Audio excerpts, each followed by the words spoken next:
Hello and welcome back. Oh, welcome if you haven't ever been here before. My name is Gothic Undone. You can call me Gothic. And I have returned after a little hiatus yet again. Whoops. As you can see, I have got my spooky cardigan on today and it actually has some colour in it. I know. And of course, we have entered spooky season.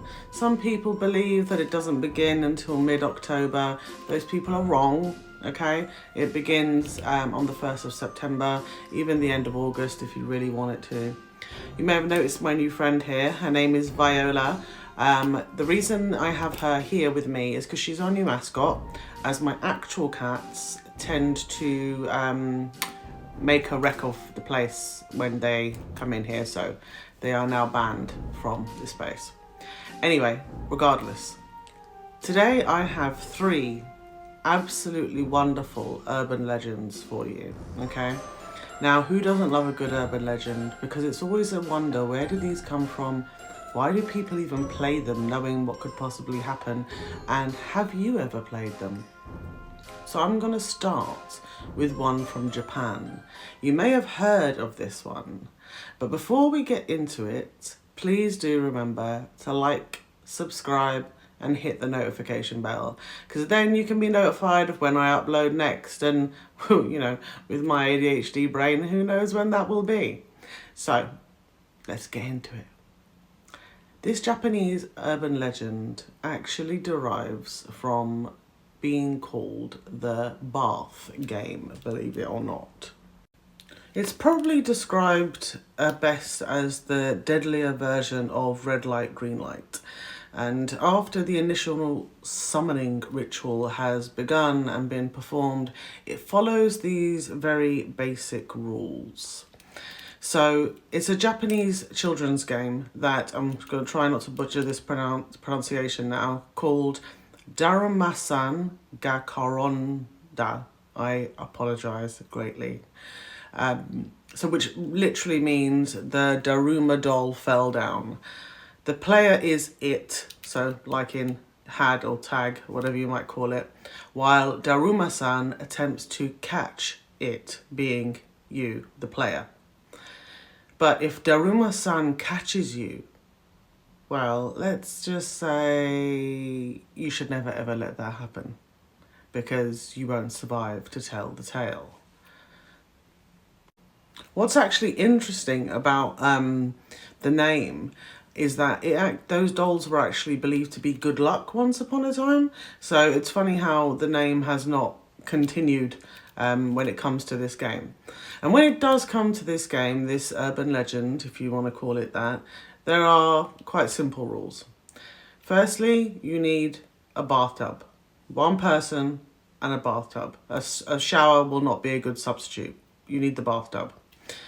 You begin at night, just before you go to bed. So it's not like a specific time, but it's just before you're going to get ready for bed. You obviously take your clothes off as you normally would. You enter the bathroom and you fill the bathtub with water.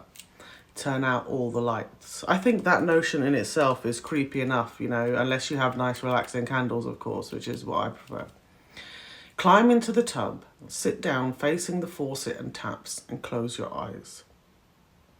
As you wash your hair, repeat the words, Daruma-san fell down, Daruma-san fell down.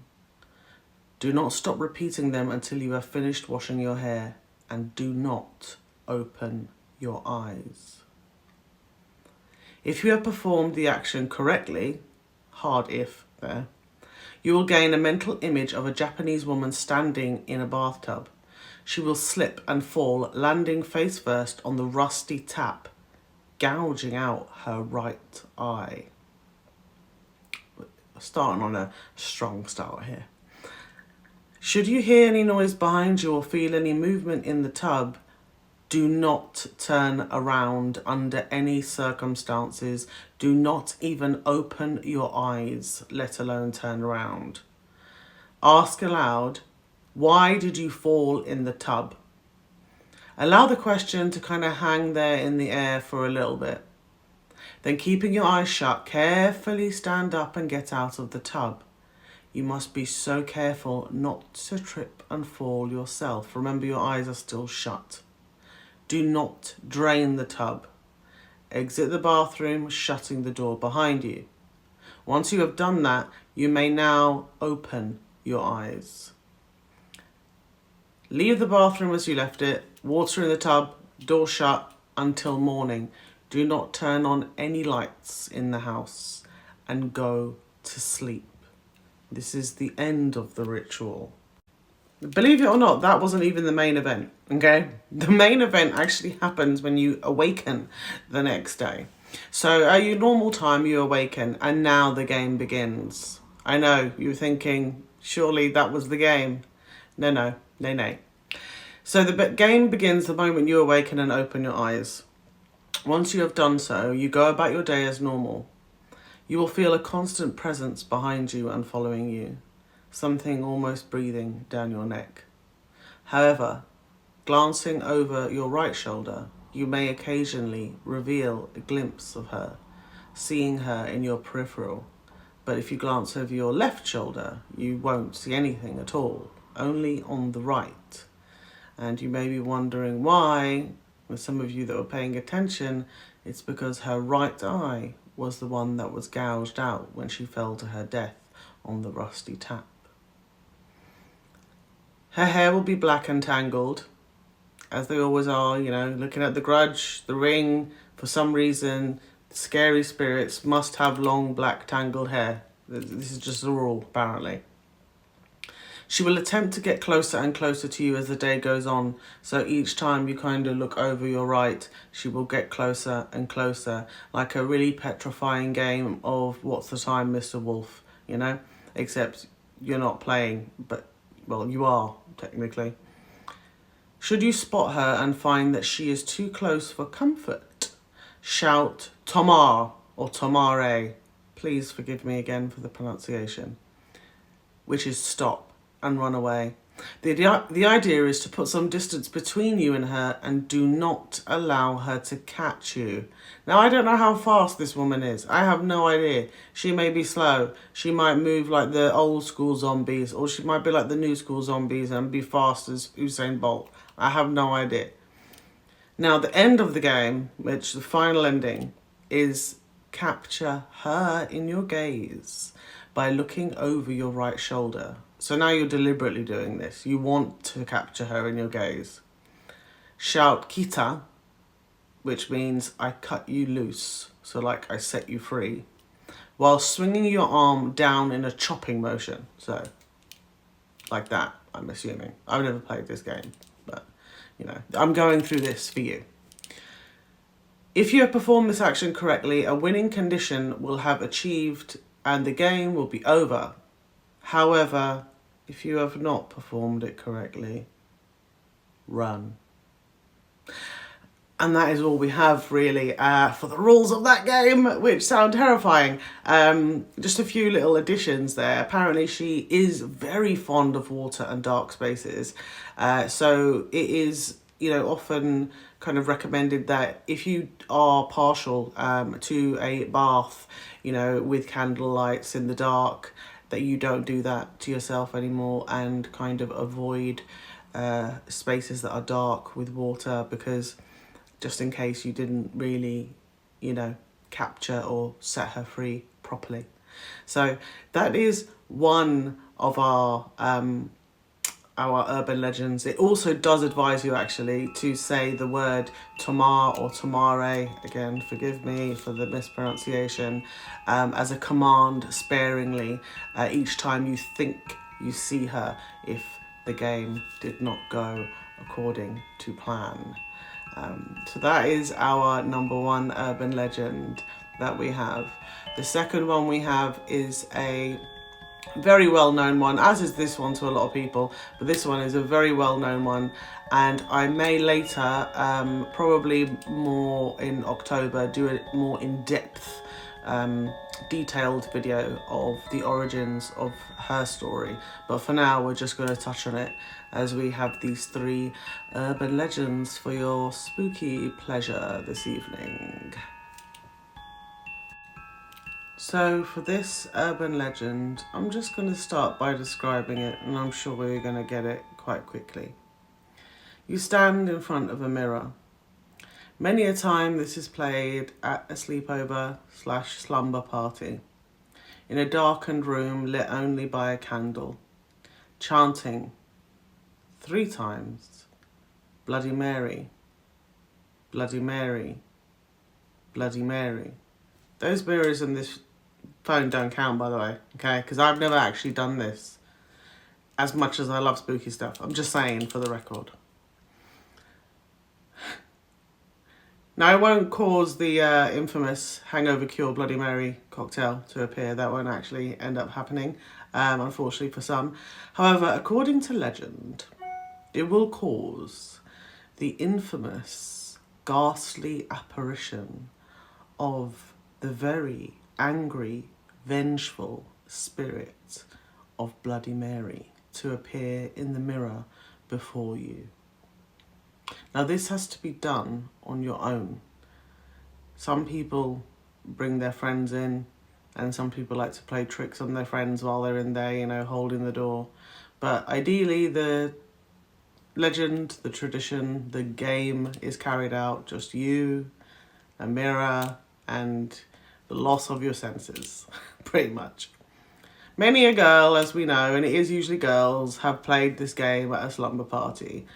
Nobody really knows how long that this story has been going on for. However, it is believed that historians began looking into the history behind the game in the 1970s to kind of see where this came from. Why did this legend, all of a sudden appear? And there are a few theories behind where the legend of Bloody Mary came from. Now, what happens when Bloody Mary appears is also up for debate. There's different versions. Some people believe that she will appear in the mirror vengeful. She will be ghastly white, much like myself, but maybe paler.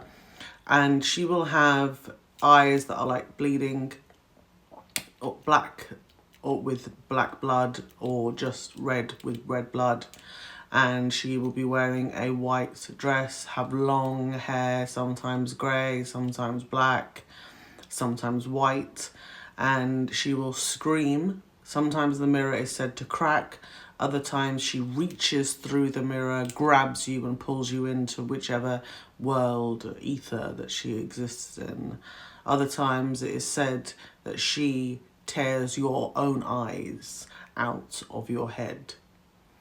Some legends say that the reason that she is so angry and vengeful is because her baby had been taken from her. She was not allowed to keep her child for one reason or another. I'm not going to go into too much detail on why, because of YouTube and, guidelines and whatnot. However, it said that she wasn't allowed to, or wasn't able to keep her child, and hence she got the name Bloody Mary. And from the horrific sight she saw, she tore out her own eyes. That is just but one version of events. Another version is said that what actually happens is that the sight of her terrifies the person playing the game so much that it turns their own hair white. It turns them a ghastly pale themselves, and they actually lose their mind and don't speak again, are catatonic, in a catatonic state, and aren't able to function, ending up in a mental health facility, in an asylum, lost forever mentally in Bloody Mary's world. And like I said, there are many theories as to where this did come from. There's quite a Freudian theory as well, which is the Freudian take is by the folklorist Alan Dundes, suggests that the story is an initiation ritual into womanhood. He notes that Bloody Mary legend revolves around the blood suddenly appearing. Of course, he's talking about a woman's cycle, a girl's cycle when she starts her period. And and that the ritual typically takes place in a bathroom for girls. That's when they find out, and it's when they're right on the edge of puberty, which is why they usually want to play the game when they're around that age group where a young girl is, you know, coming into puberty. And that's quite, like we said, a Freudian theory of where it came from. However, there are others, 3 more popular ones, which, like I said, I am more than happy to do a detailed video of Bloody Mary and where the 3 most popular theories of where the legend came from. So I think that one will probably come in October. It may come sooner. It really depends on my mood. We'll see what happens. But other theories that put origins to the story in a more historical perspective.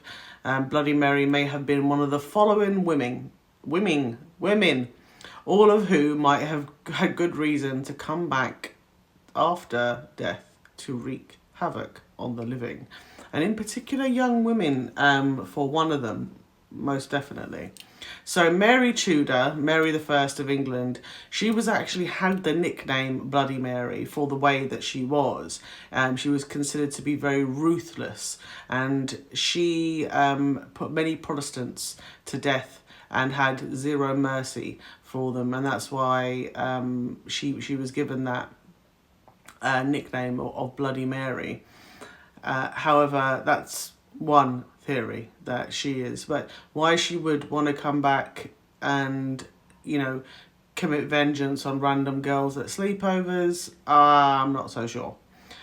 Another one is Elizabeth Bathory. Now, if you have not heard of Elizabeth Bathory, then you're in for a treat, and that's why I say that I am going to do an in-depth one on the legend of Bloody Mary, because Duchess Elizabeth Bathory was extremely wealthy, and she was actually known as one of the first vampires, well, female vampires, should I say, in existence.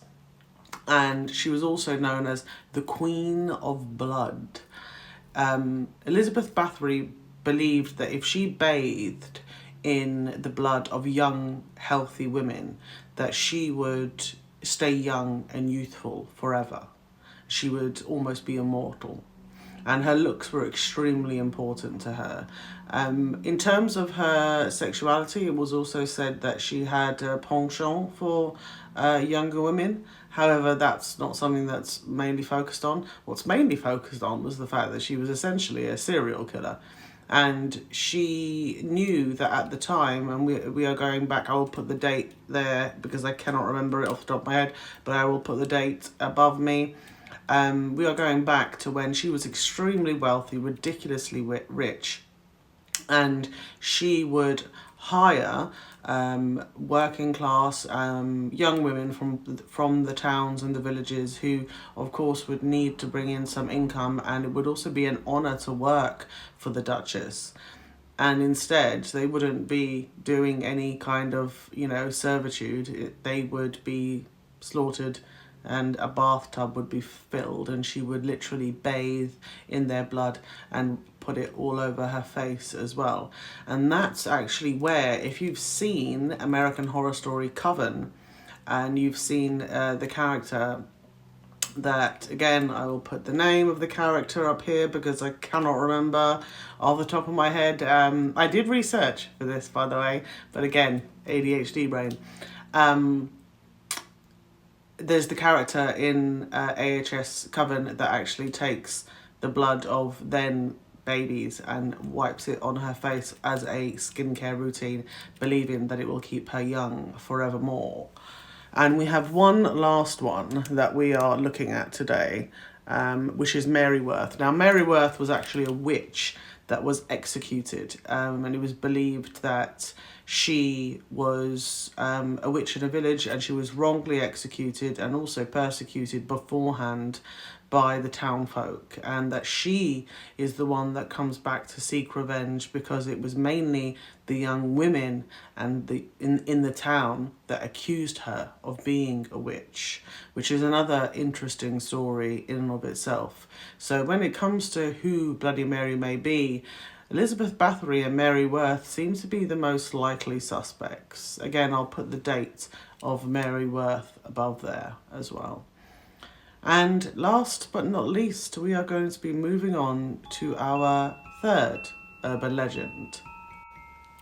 And for our last urban legend of the evening, we have the Midnight Man. Now, the Midnight Man, this is one that was actually turned into a movie and stemmed from the internet, I believe. But the movie was actually not too bad. You know, if you look it up, it's not the most wonderful horror movie in the world, but it is actually not too bad, and it obviously explains everything very well. But I am going to tell you about it here because I am far more interesting. So, the Midnight Man was seen allegedly as an ancient game from many, many years ago, and it was seen as a pagan ritual, apparently, to punish those who would not respect the gods and the religions. And it was seen as somebody he would come along, obviously at the witching hour of midnight, and anyone who had not respected the rules, regulations and the laws of the religions, they would be executed and, you know, cease to exist. However, since then, and in more modern times, it has become a horror game to play, again, at sleepovers and slumber parties, popular amongst teenagers, and sometimes for content on social media as well. Now, I don't know anyone who has personally played this game, unlike with Bloody Mary. You know, this one is something that I've only learnt about through social media, but it is a very interesting concept. So let's begin. So, for those that dare play the game, it is more for thrill seeking, and what's very interesting is that they actually warn you not to play the game at midnight, and that's not the time you're supposed to play the game. There is a real chance of death for those who do play the midnight game, and especially even more so if they do not play by the exact rules. So we are going to go through these rules because, believe it or not, they are extensive. And it is said, if you do choose to play, you play this game at your own risk. To play the midnight game, you will need one large candle each, a piece of paper, a pen or pencil, a box of matches or a lighter, a container of salt, a large one, a needle or a pin, and a house with a wooden front door. So, step one is to write your name on the piece of paper because you are saying that you are partaking in the game. You're officially writing your signature. It must be your full name, so first, middle, last, the whole shebang. You prick your finger with either the pin or the needle because you are signing this in blood, and you press your finger on the paper right by your name. Once everybody who is participating in the game has done so, you then have to pin the paper on the wooden door. You turn off all the lights in your house, you stand at the front door. Once you have done that, you then light the candle. Now, the candle is extremely important because if the candle goes out, essentially you're screwed pretty much. So at the stroke of midnight, you knock on the front door 22 times. You must finish knocking before the clock moves to 12:01 a.m. Open the front door, blow out the candle. Once you have done that, it basically insinuates that you have let the Midnight Man into your house, and the game has begun. You close the door again immediately, and you relight the candle as fast as you can. Now you have invited him in, you must walk around the house in the dark, only with the lit candle in your hand, and protect it from going out by maybe you breathing too heavy or a gust of wind. Now, the whole point of the game is to avoid the Midnight Man at all costs. You do not want him to catch you. Much like with the first urban legend that we discussed, he cannot catch you. And the game does not end until 3:33 a.m. precisely. Once that time has come, the game is over and you are safe. If your candle goes out, it means the Midnight Man is near you and you are close to being caught. You have to relight the candle within the next 10 seconds or the Midnight Man will get you. Now, initially it is said when he gets you, he may toy with you at first. He may not take you out, may not unalive you.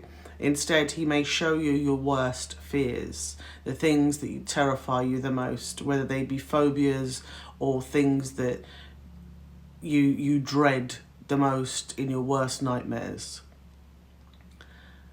You have those 10 seconds. Your candle is your only protection. If you are able to relight the candle in time, you can continue with the game and move around the house, but you have to keep moving, avoiding the Midnight Man. You cannot stay still. If you are not able to relight the candle fast enough, you must immediately surround yourself with the circle of salt. And that's where the salt comes in handy. And as we know from some of my previous videos, if you've watched them, salt is for purification and protection and has been used so as such for many, many years. You must remain within the circle of salt until 3:33 a.m. The salt circle cannot be broken. Now, he cannot directly break the circle, but he can cause things to happen that may break the circle. He is very tricky. He's a trickster. He is not somebody who is going to play fairly in this game. Rules or no rules, you have to abide by them. He has workarounds, which is what makes this even scarier. So the salt is your last line of defense, essentially. And if you do step out of that circle, the Midnight Man will get you without a shadow of a doubt. If you make it to 3:33 a.m. without being trapped within the circle of salt, it means you have won the game and you have beat the Midnight Man, who does not like to be beat. Whatever happens, the Midnight Man will leave your home at 3:33 a.m. And if you are still alive, it is of course safe for you to go to sleep. But you have to make sure that it is past 3:33 a.m. So I would suggest not just to rely on a clock in your house, but maybe have a few, not just the phone either, you know, have a few different varieties to rely on. If you spend the entire game staying in one spot, it will only result in the Midnight Man finding you. Staying still will not protect you whatsoever. You have to move around the house, and it is highly advised that you do so. Signs that the Midnight Man is nearby and close to catching you is your candle will suddenly blow out, usually quite fast. You will suddenly feel extremely cold, as is what often happens with creatures of the night. You will hear a low whisper close to your ear, and you will see a shadowy figure of a man coming from the darkness. So these are all warnings. Just to remind you of the rules one more time, do not turn on any lights during the game. Do not use a torch/flashlight. Do not fall asleep during the game. Do not use another person's blood on the paper that bears your name. Do not try to use a lighter instead of a candle to walk around with. Do not attempt to provoke or anger the Midnight Man in any way, you know, like a lot of people tend to do in horror movies, as you see. Do not attempt... I just read that one. It must be exactly 12 a.m. when you begin to perform the ritual and 12:01 by the time you finish knocking on the door. Otherwise, it will not work. I would advise that you don't play this game. This one actually freaks me out. And you are messing around with something that we don't necessarily know whether it is true or not. Some people are like, sure, it's just a game, you know, like with Bloody Mary and the Candyman and so on and so forth. But would you really want to be caught alone doing such a thing, even if you're with friends? And if you do want to play, I would advise watching the movie first and just kind of seeing what might happen. And if you do decide to, you know, do something like prick your finger, I would highly suggest you sterilise the needle and don't mix blood. But I do not advise you to do that. I am not advising you to do that, just to make that very, very clear, YouTube. That is not my advice.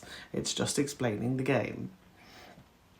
So that is the end for our 3 urban legends that are very tempting to play and would give you a thrill, of course.